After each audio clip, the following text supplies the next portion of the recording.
En la fachada del brazo sur del transepto de la Catedral de Burgos se encuentra el testimonio más antiguo de la escultura gótica en la península ibérica. La Puerta del Sarmental, nombre por el que se la conoce, se fecha en torno a 1230-1240. La escultura se concentra en el tímpano, arquivoltas, mainel y jambas. Responde a pautas estilísticas foráneas y son perceptibles diferencias entre unas zonas y otras que han llevado a considerar la presencia de 3 maestros distintos en ella. Las conexiones con el arte francés inmediatamente anterior son indudables. El programa desarrollado en la portada del Sermental es apocalíptico y puede parangonarse con el modelo que deriva de la Puerta Real de Chartres. La Maiestas, rodeada por el Tetramorfos, preside el tímpano. Los 4 evangelistas, acompañados por sus símbolos, aparecen sentados ante atriles, escribiendo, de acuerdo con una tradición que se puede rastrear en el arte bizantino y en el carolingio. En las arquivoltas se combinan los ancianos con ángeles y serafines, y el mainiel lo preside la figura de un santo obispo, de acuerdo con una tradición que tiene sus precedentes en Francia, aunque en Burgos resulta difícil su identificación exacta.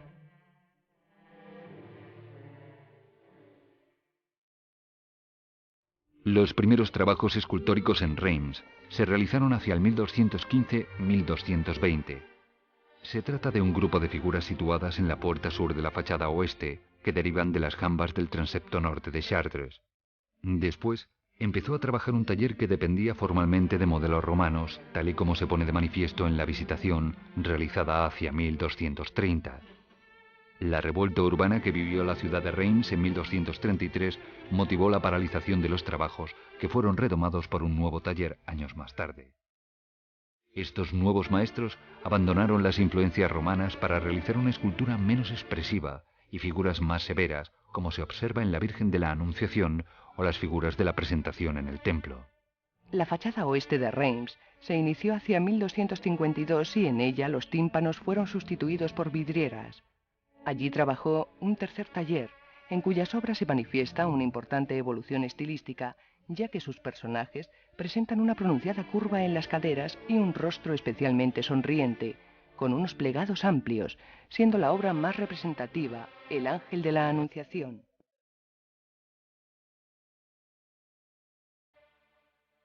En el edificio gótico, la vidriera adquiere un papel determinante debido al aumento de los vanos y a la creación de un espacio interior simbólico. El papel de la vidriera se fue perfilando en los primeros edificios y alcanzó su momento culminante en la primera mitad del siglo XIII.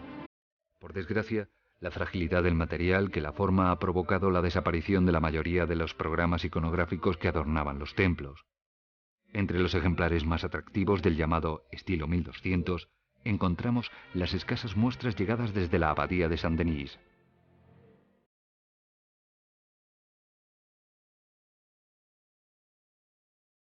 La capilla del antiguo Palacio Real de París presenta 2 niveles, uno inferior y otro superior.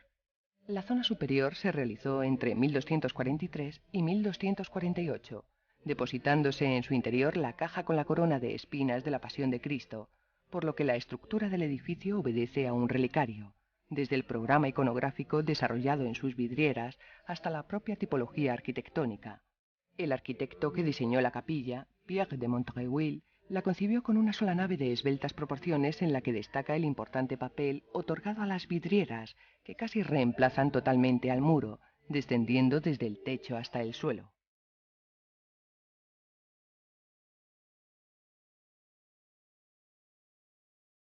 El púlpito del baptisterio de Pisa es la primera obra documentada del escultor Nicola Pisano.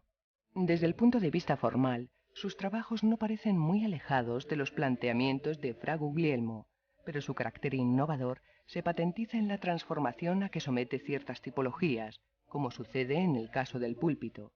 Bien es cierto que este púlpito pisano responde a la tradición autóctona, pero supone un importante hito al fijar un tipo novedoso en el que la forma poligonal sustituye a la rectangular habitual.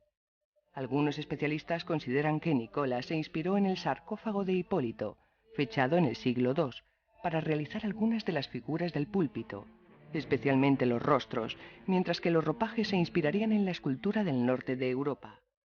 Las diferentes figuras presentan una especial volumetría, mientras que en el espacio se observa profundidad y diferentes planos resueltos con maestría.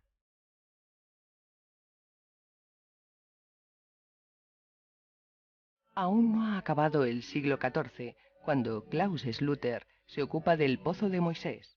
El nombre actual designa los restos de una cruz monumental de la que formaba la base. El nombre le viene del patriarca y profeta, uno de los 6 que se adelantan en las 6 caras prismáticas. Son 6 formas poderosas, robustas, a veces hasta pesadas. Analizadas individualmente, no solo en los rasgos de la cara, sino también en las diferentes actitudes que evitan toda monotonía, el grosor de los cuerpos y las vestiduras, son figuras inolvidables que causaron una profunda impresión, copiándose en su totalidad o sirviendo de modelo a las 2 o 3 generaciones siguientes. Detrás del proyecto estaba el potente duque de Borgoña, Felipe el Atrevido, que convierte la cartuja de Champmol, donde está el pozo, resto de una fuente de la vida que centraba un claustro, en su lugar de enterramiento.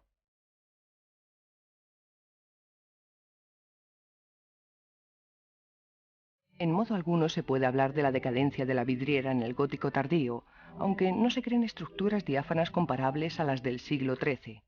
De hecho, algunas de los majestuosos templos no se terminan hasta el siglo XIV, y es entonces cuando sus vanos comienzan a llenarse con el vidrio coloreado. En la Catedral de Bourges se incorporaron nuevas piezas en los últimos años de la Edad Media, como es el caso de esta Anunciación, en la que advertimos una mayor importancia de lo pictórico. Una de las obras maestras del gótico inglés es la King College Chapel. La primera campaña transcurre entre 1443 y 1461. Las cubiertas serán bastante posteriores, de la época Tudor.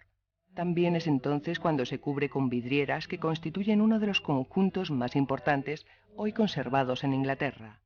Se supone que el principal arquitecto responsable fue Reginald Ely. Forma parte de una de estas instituciones de enseñanza promocionadas por el rey. Es un larguísimo rectángulo con cabecera rectangular no destacada de ninguna manera. Los enormes contrafuertes que jalonan la nave sirven de cobijo a capillas de escasa profundidad y altura. Por encima de ellas se abren unos gigantescos ventanales que alcanzan el inicio de las bóvedas. Estas grandes aberturas lumínicas se hacen aún mayores en la cabecera y los pies. Así concebida, es un espacio muy luminoso, que se percibe en su totalidad desde los pies, al margen de la molesta construcción posterior del órgano. La fuerte impresión visual que se recibe al entrar se convierte en estupefacción al levantar la vista hacia el abovedamiento prodigioso, algo posterior.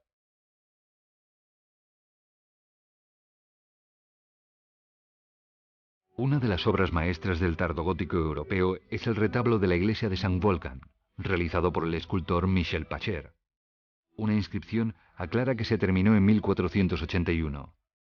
Es un gran tríptico, cuya zona central está esculpida igual que la superior, pero se cierra con tablas pintadas en crecido número.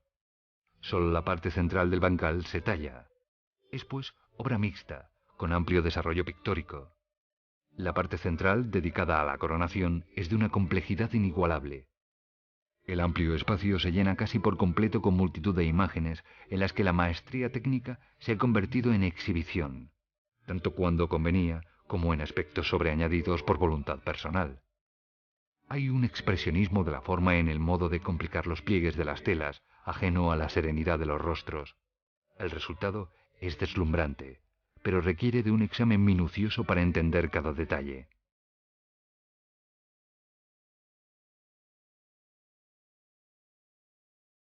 La capilla mayor de la iglesia de la Cartuja de Miraflores de Burgos es uno de los grandes santuarios del gótico europeo, debido al encuentro de una extraordinaria promotora, la reina Isabel, y su magnífico artista como fue Gil de Siloé.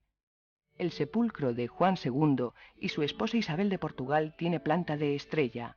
Sobre la cama están las 2 figuras yacentes del rey y la reina, ligeramente inclinados hacia lados contrarios. En el facetado conjunto de planos de diversos frentes se despliega un inmenso número de figuras, alusivas a la muerte y redención, a las virtudes que debe practicar el príncipe, etc. Es una apoteosis triunfal del más desenfrenado detalle esculpido en el alabastro, tanto requerido por el programa como añadido a modo de ornato por el artista. En ningún detalle decae la extraordinaria calidad de ejecución.